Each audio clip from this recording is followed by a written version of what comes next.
So what is up guys? Wala nang intro. Ito nga palang Raider ko is magpo 4 years na siya. And 37,000 kilometers na yung mileage niya. So sa video na ito, medyo i-upgrade ko siya. Kasi kung makikita niyo sa video, yung butterfly niya and yung handlebar niya medyo makalawang na. So all stock pa to. And some modifications lang, pinalitan ko siya ng reborn canister and tinanggal ko yung rear fender niya.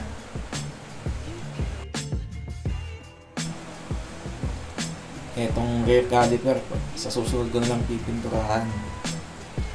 Ayan, makikita nyo. 4 years na yan, pero yung brake pads niya hindi ko pa pinapalitan. Itong front, ito ang babaklasin ko ngayon at pipinturahan ko.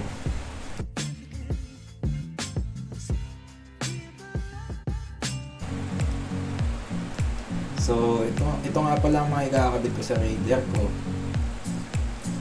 Pumili ako ng RCB E3 left lever, clutch lever. Pinuntahan ko talaga sa shop. And kung nakita ko kasi na lumabas yan, nagandahan ako. At bumili rin ako ng brake hose. Super speed brake hose. Mag-i-install din ako ng right brake lever RCB E3. Ito yung bagong version, kulay silver. Nagandaan na talaga ako sa kulay niya kasi yung stock kasi ng Raider kulay itim na, and ito bago sa mata, no? Ganda siya.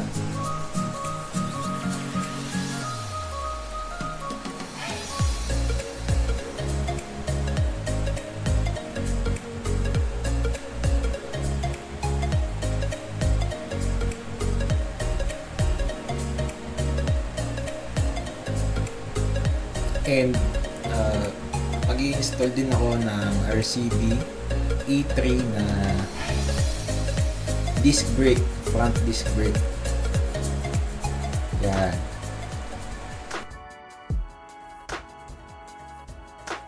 So sa pagpipintura, ito naman mga gagamitin ko.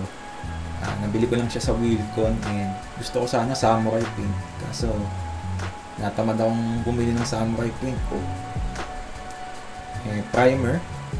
Ayan ang primer ko. And yung gold sa front brake caliper ko. Ang gagamitin ko. Sa pantanggal ng pintura, paint stripper lang. So dito, ginabi na ako dito. Alas 10 na ng gabi to. So pinagpabukas ko na.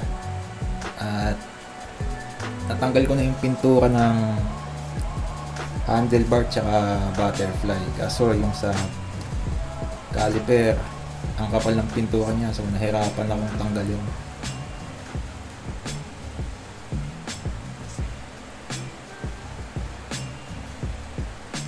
Kinabukasan, ito na, primeran ko na kaagad siya yung butterfly tsaka yung T-post handlebar.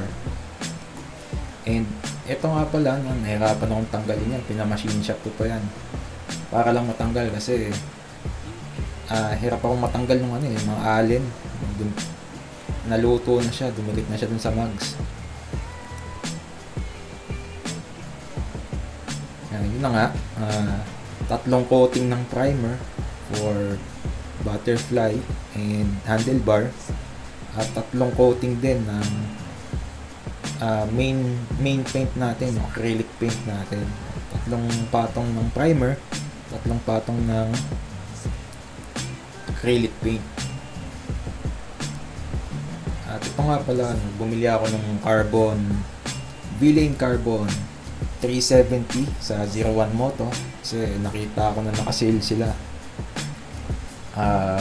Magkano ba siya? 3.5 ang presyo niya sa 01 Moto. Mag-unbox ako ngayon. Panoorin nyo na lang.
meron siyang mga stickers galing sa Villain exhaust. Meron din siyang free sticker galing kay 01. Shoutout 01 Moto.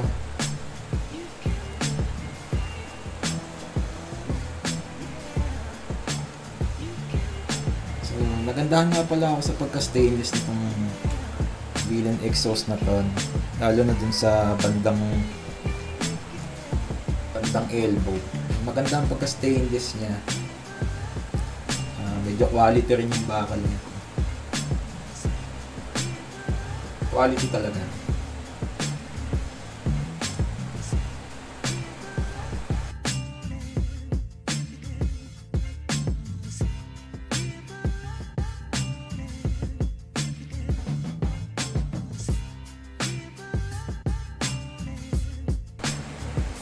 At yun na nga, hindi ko na pinakita kung paano ko binuo.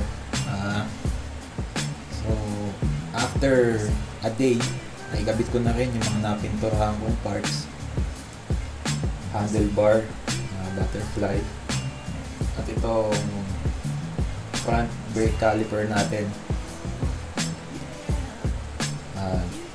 Na-install ko na rin yung RCB brake disc. Bumili pa nga pala ako ng mga nuts niyan sa SGP. Ayoko na mag-diamond bolts kasi ang hirap eh. Stock is good.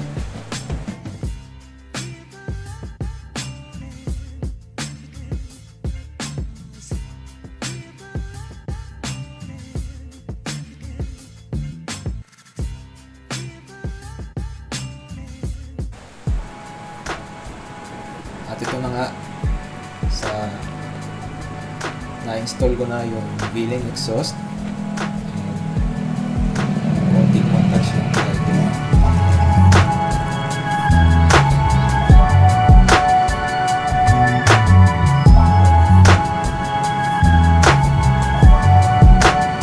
sa sound check natin.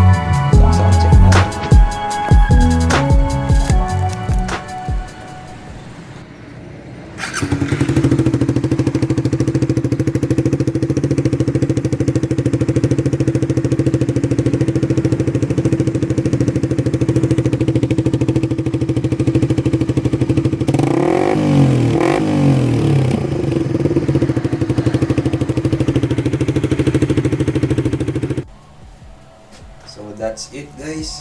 Nabuo ko na rin yung motor ko after 4 years. Pag semi-upgrade ako. As much as possible, gusto ko siyang stock lang. Pero nakatilan talaga ako sa pipe kaya napabili ako. And ayoko talaga mag-shifter. Nakangati rin akong bumili ng shifter kaso naisip ko baka mangalay lang ako. Kaya yun. So stock lang ako sa shifter. And siguro soon, mag-convert ako ng open throttle body, mushroom filter. And naisip ko kung mag-upgrade ako ng 180cc, papakonvert ko ng 180cc kay K-Race. So yun lang ang mga naisip kong future upgrades ko dito sa mags. Okay naman ako, matibay itong stock mags. And pogi pa naman para sa akin yung kulay black na mags. Ito nga palang chainset ko is naka 1443 ako mga guys. Wala kasi akong hanap na stock dati, 1443 lang. So, yun lang. Ride safe, Alodi.